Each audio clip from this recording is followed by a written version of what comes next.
You are watching Pasher Barir Ranna, recipes from the neighbor's kitchen.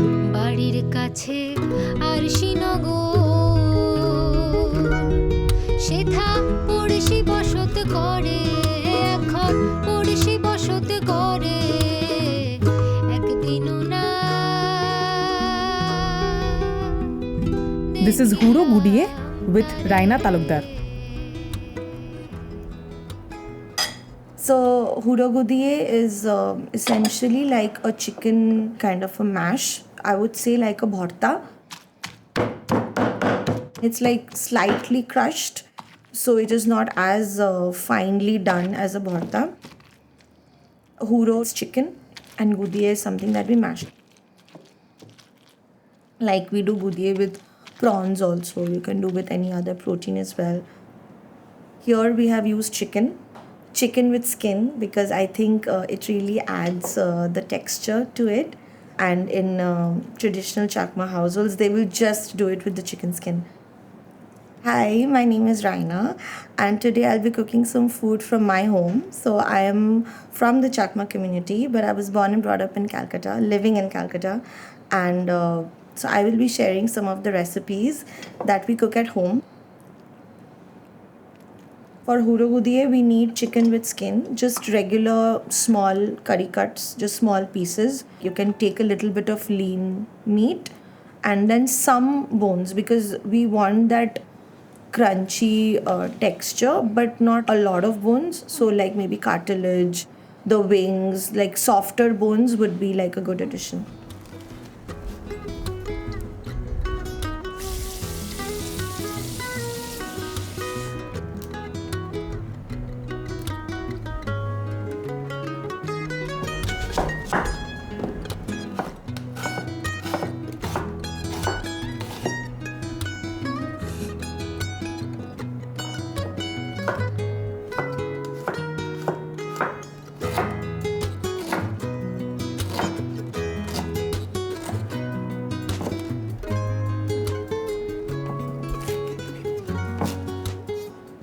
We start off with marinating the chicken. So you have the chicken, you take freshly chopped garlic and ginger, roughly chopped is fine, and then you take some fresh green chilies, you take a little coriander, and you take some sliced onions.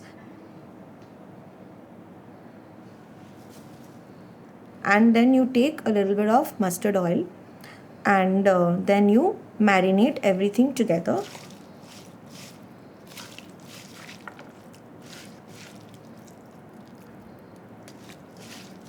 Mix it well, marinate the meat with it, and let it rest for a few minutes. I would say 10-15 minutes. You can leave it till 20-30 as well, depends on your time. After that, you add water to it, and you just cover the meat just about an inch. Just about cover the meat, not too much water. Then you put a lid on it and let it gently simmer and poach. Let the meat cook through. Check in about 10 minutes. You can like open the lid and see how much the meat is cooked. If the meat is cooked through, and if there's a lot of excess water, then you just like turn up the heat a little and let the water evaporate. If there isn't too much water, then you can and the meat is cooked through, you can turn it off and just let it sit for a bit. And if the water is dried up and the meat is not cooked, in a worst case scenario, you can add a little water and let it cook. But make sure that you leave a little bit of the juice behind, because you would need it in the end to finish. So you should keep a little water, not a lot of water. Let it cool for a bit, because you don't serve it steaming hot. You serve this at like room temperature or slightly warm. It's more like a salad or a side dish.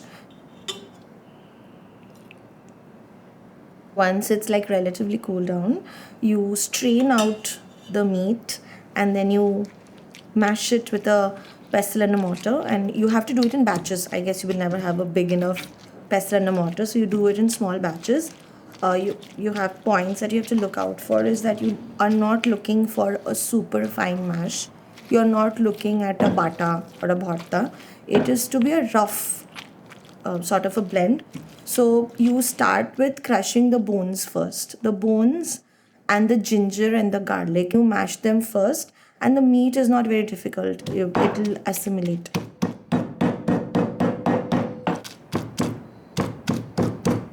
Make sure to include the softer bones. If you do hit upon like a harder bone, then I recommend you mash it a little and then you take out the part, because you will not be able to completely grind it. So you take a little bit of the juice that comes out of the bones and then you pick it up. The skin, I think you don't need to mash a lot. You can just, if it's a big piece, you can maybe make it into smaller pieces, but you don't have to bother a lot with completely mashing the skin. You can just let it be as it is. The goal is to have like a nice mixture of textures as well. You will get a different texture from the skin. You will get the meatiness from the meat, and then you want a little bit of that the crunch of the bone, but not very bony where you're struggling to eat because it's one mash.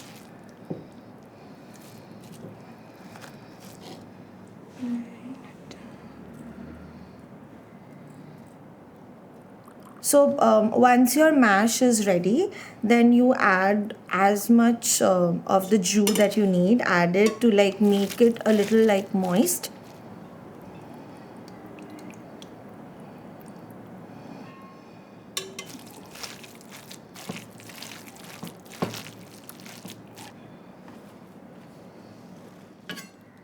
And then you garnish with chopped parsley or chopped coriander, whatever you like.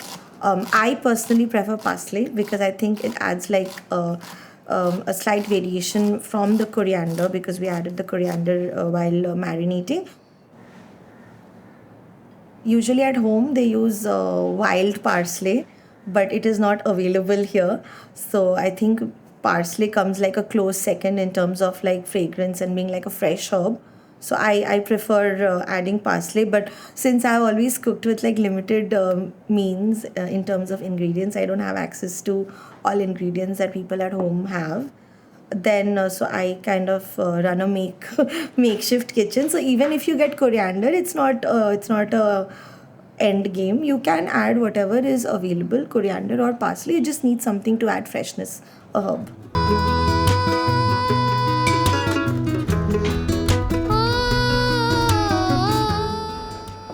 You serve this with hot steaming rice. Ideally, this is best for lunch. And for today, we've also served it with another cold dish, which is the hurbo. We have done 3 variations of it. This is like a salad with a spicy chili paste, and we're serving it together.